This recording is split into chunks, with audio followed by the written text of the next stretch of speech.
बच्चों, आप देख रहे हैं kids library for education. Subscribe my channel. प्यारे बच्चों, आज मैं आपको मिलाती हूँ बे के खानदान से। बे के खानदान में है बे और उसके 4 भाई। आए इनसे मुलाकात करते हैं। बे, पे, ते, टे और से। और इनकी आवाजें हैं बे, बा, पे, पा,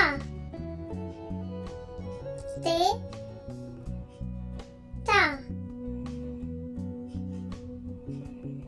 टे, टा,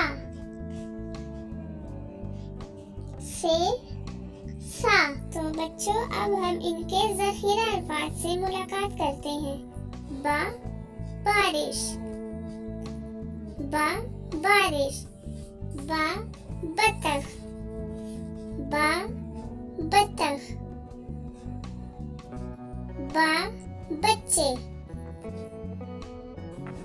बा के नीचे एक नुक्ता, पा, पंखा, पा, पंखा, पा, पलंग, पा, पलंग, पा, पत्ते, पे के नीचे 3 नुक्ते, ता, तरबूज, ता, तरबूज,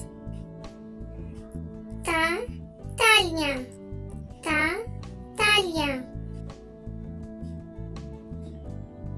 ता, तख्ती, ता के ऊपर 2 नुक्ते,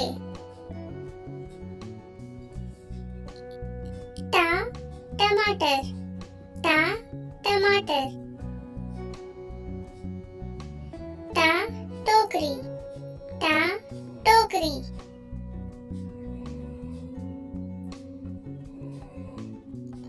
टा, टोपी, टा के ऊपर छोटी तोई, सा, समर, सा, समर, सा, साबित, सा के ऊपर 3 नुक्ते। प्यारे बच्चों, आज मैंने आपकी मुलाकात बे के खानदान से करवाई। अगर आपको हमारी वीडियो पसंद आए तो चैनल को सब्सक्राइब कर दें। अगली वीडियो तक के लिए हमें इजाजत दें। अल्लाह हाफिज।